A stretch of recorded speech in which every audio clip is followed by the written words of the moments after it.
This is Dr. Anthony Kane from the Complete Connection Parenting Program and from ADD ADHD Advances, and today we're starting a series of talks on anger and anger management.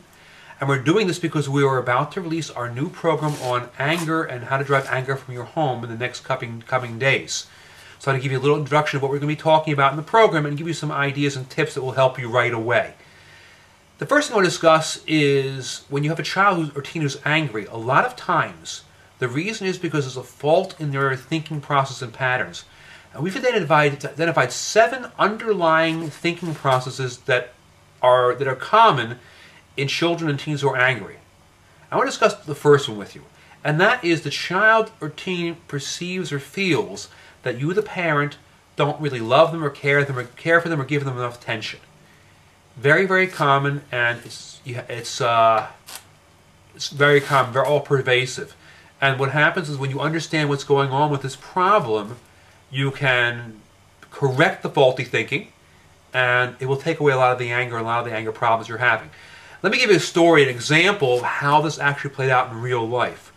There is a couple named Bob and Mary with a daughter, Susan, who is the oldest of three daughters. Now, Bob is a university professor in a local college who had a very high prestigious position, but not a very high paying position. His wife, Mary, worked as a paralegal to get the extra money they needed to give their daughters all the extras they wanted the daughters to have. And they lived in a very nice, fine suburban area, in a very wealthy area, and they went to private schools. And this is the setup, what we're talking about. Now, as a result, Susan, who is the oldest daughter, was having little problems with her mother, Mary, and anger issues developed further and further until they brought Susan into counseling to find out what's really going on. And I'll describe the scenario, what happened. Susan walks into the counselor's office, and the counselor talked to the parents first, and then talked to the daughter, and got a feel for the situation.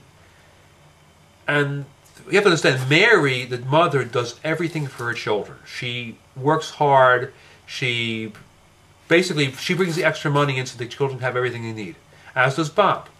They both love and care for the children very much, and want the children to have all those things that we always want our children to have.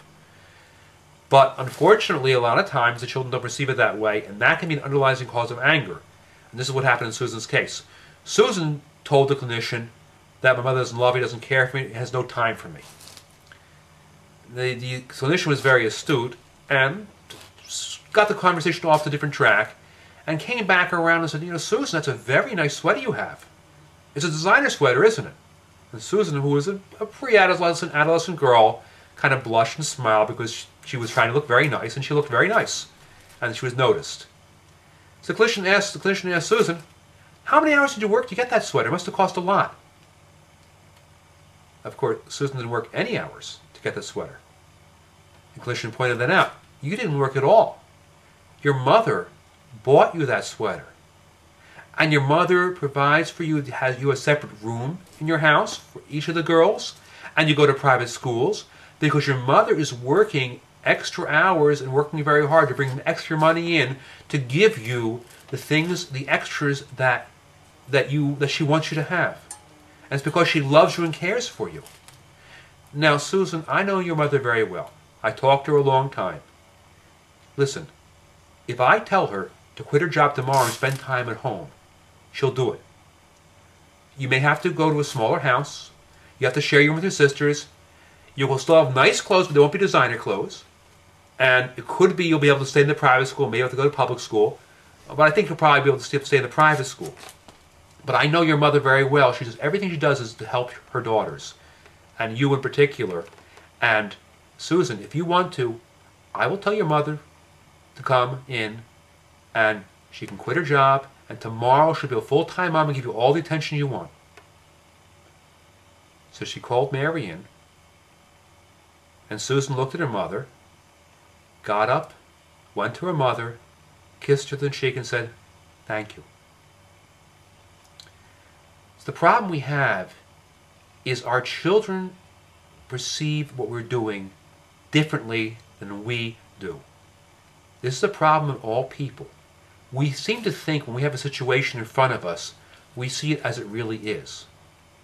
What we really see, what we really have in front of us is our perception of the reality. we are working to help our children. Our children see us as preoccupied, not caring. That's a cause of conflict and a cause of anger.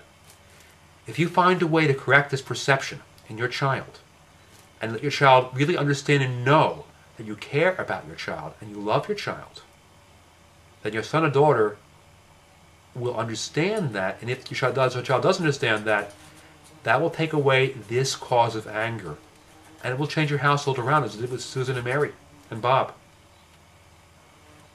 Okay, again, this is Dr. Anthony Kane, and again, this will be a series of talks on anger. I'd like you to read over the page below, and if you'd like, go to the link we have on the description of our new program. It's called How to Drive Anger Out of Your Home, a 3-week program, and we'll be discussing this further in the future. Have a great day.